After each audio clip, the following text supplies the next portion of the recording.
মুখ, তো বিজেপি কেন?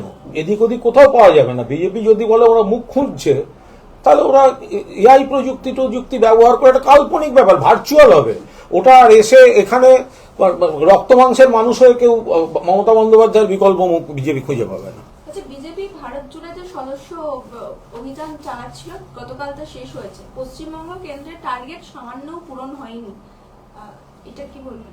15 তারিখ এক্সটেন্ড হয়েছে। আচ্ছা, নেই ওদের ভোট নেই, সংগঠন নেই, কমিটি নেই, সদস্য নেই। তোর ফলে এগুলো লোক দেখানো, যে বিয়ে বাড়ি গিয়ে নইলে মিসড কল দেয়। অ্যাকচুয়ালি ওদের মিসড কলের লিস্টটা ওইটা ওরা সিবিআই কে দিয়ে আগে তদন্ত করা। দিল্লির বিজেপি নেতাদের বলবো যে বাংলা যে সদস্যের লিস্ট দেবে একদম বিশ্বাস করবেন না, পুরো জল মিশিয়েছে। ওর বাড়ি যাচ্ছে, একই নামে 10টা সিম কিনছে, মানে আলাদা নাম করে সব ওই মিসড কল দিয়ে দিয়ে সদস্য করছে। আমি কেন্দ্রের সিবিআইকে, কেন্দ্রীয় বিজেপি নেতাদের বলবো, রাজ্য বিজেপিকে একদম বিশ্বাস করবেন না। কোনো সংগঠন নেই, এই সদস্য সংগ্রহের নামে সম্পূর্ণ ভুয়ো কাজকর্ম চলছে। আপনারা ওই যে ওরা যে তালিকাটা দেবে, এটা সিবিআই কে দিয়ে চেক করিয়ে নেবেন যে এখানে কি কি হয়েছে। এর মধ্যে আবার বাংলাদেশি অনুপ্রবেশকারী যাদের বলে তাদের ফোন থেকে মিসড কল হয়েছে কিনা, এগুলো সব দেখার দরকার। তবে নান্নুরের তৃণমূলের ব্লক সভাপতি সুব্রত ভট্টাচার্যের মন্তব্যে রাষ্ট্রপতিকে অবমাননা করা হয়েছে। উনি বলেছেন দিল্লিতে রাষ্ট্রপতি মুখ ও বধির হয়ে বসে আছে, চরিত্রটা বাংলার মানুষের কাছে খুলে দিতে হবে, তার মুখ, তার যে মুখোশ রয়েছে সেটা খুলে দিতে হবে, এই ধরনের মন্তব্য। অপরাজিতা বিল পাশের জন্য দাবি একটা মঞ্চ হয়েছিল। রাষ্ট্রপতিকে অপমান বা অবমাননার বিষয় নয়, যে অবিলম্বে এটা অনুমতি দেওয়া উচিত। যেখানে অপরাজিতা বিল মাননীয় মুখ্যমন্ত্রী উদ্যোগ নিয়ে নারী সুরক্ষার জন্য, এই ধর্ষণ এবং খুনের যারা দোষী হবে তাদের দ্রুত শাস্তির জন্য, মৃত্যুদণ্ডের জন্য যে বিলটি পাস হয়েছে, সেটি রাষ্ট্রপতি কেন এতদিন বিলম্ব হচ্ছে, কেন পড়ে থাকছে, কেন তিনি একজন মহিলা হয়েও নীরব হয়ে বসে আছেন, তাই নিয়ে কেউ কোনো প্রশ্ন তুলেছেন। এর সঙ্গে যেন সেটাকে কোনো অবমাননা বা রাষ্ট্রপতিকে অপমান, বিষয়টা তা নয়। এই আলু নিয়ে সংকট, সেই সংকটের জন্য বিজেপি বলছে যে তৃণমূল সরকারই দায়ী, ওরাই করছে, কারণ ওড়িশা বিজেপি শাসিত রাজ্য। এটা কোনো বিষয় না, এটা আরো সংশ্লিষ্ট দপ্তরের মন্ত্রীরা বিষয়টা বলতে পারবেন।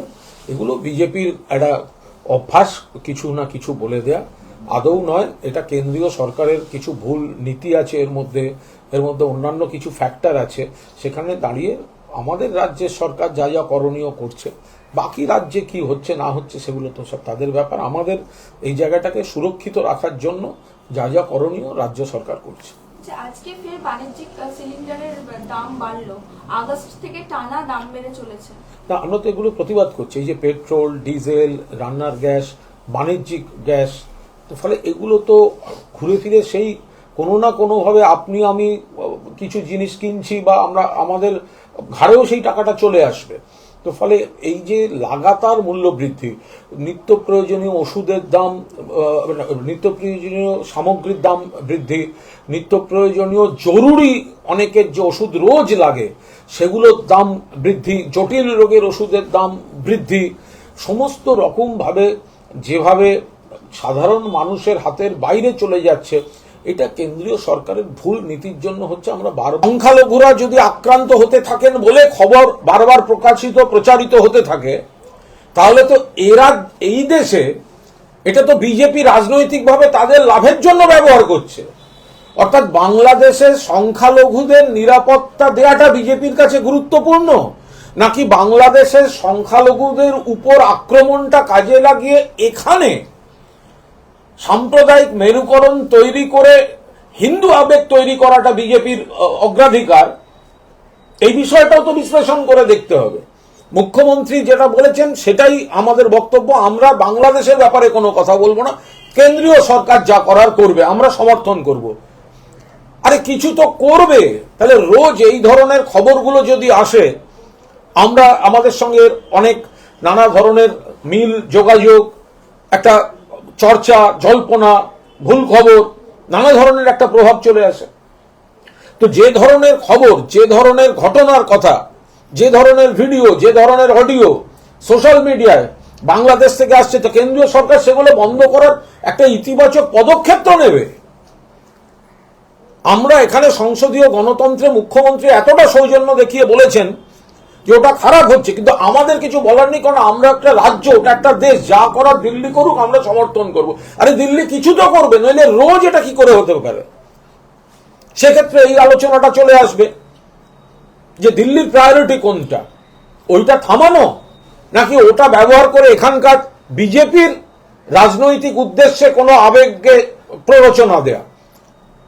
তো আমরা এই ধরনের কোনো মন্তব্য করতে চাই না, কিন্তু মুখ্যমন্ত্রী যেটা বলেছেন, যেমন সংসদীয় গণতন্ত্রে প্রথাগতভাবে কেন্দ্রীয় সরকার যা করে করুক, রাজ্য কিছু করণীয় নেই, কিন্তু কেন্দ্রীয় সরকার কিছু তো করুক, থামাক তো সেটা, দরকার হলে রাজ্যগুলোর মতামত নিক, কিছু তো করুক, কথা বলুক তাদের সঙ্গে। এটা কিভাবে হতে পারে যে রোজ সকাল থেকে এগুলো সোশ্যাল মিডিয়ায় ছড়িয়ে পড়বে, আর আজকালকার দিন ফলে ঘটনা কোনটা ঘটনা কোনটা ঘটনা নয় কিছুই বোঝা যাচ্ছে না, যেগুলো ছড়িয়ে পড়ছে সেগুলো ভাবাবেগে আঘাত করার মতো, তা কেন্দ্র সেগুলো ব্যবস্থা নিক।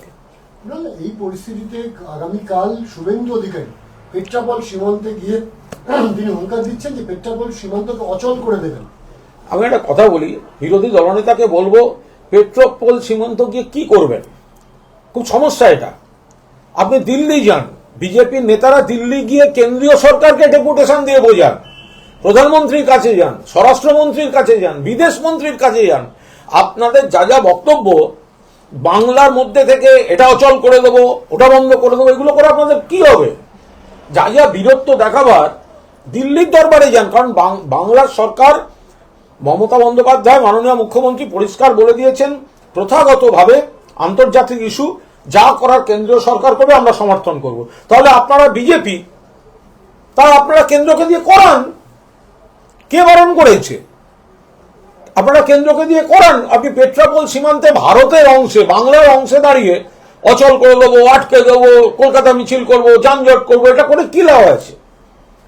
আপনারা দিল্লি গিয়ে আপনাদের সরকারকে বলুন যে একটা কোনো কড়া ব্যবস্থা নিতে, যাতে বাংলাদেশ থেকে এই ধরনের খবরগুলো না আসে, এই ধরনের ঘটনা না হয়।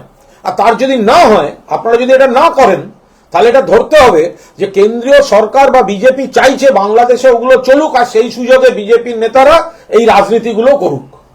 বলে একই সঙ্গে দেখা যাচ্ছে যে বিশ্ব হিন্দু পরিষদ এবং তাদের শাখা সংগঠন তারাও আচমকা আগামীকাল পেট্রাপোল সীমান্তে যাচ্ছে। কোথাও কি রাজনৈতিক আমরা তো বারবার বলছি এটা বাংলাদেশের ইস্যু, কেন বাংলায় এই ধরনের, আমাদের পশ্চিমবঙ্গে এই ধরনের ইস্যু নিয়ে রাজনীতি করা হচ্ছে? BJP, RSS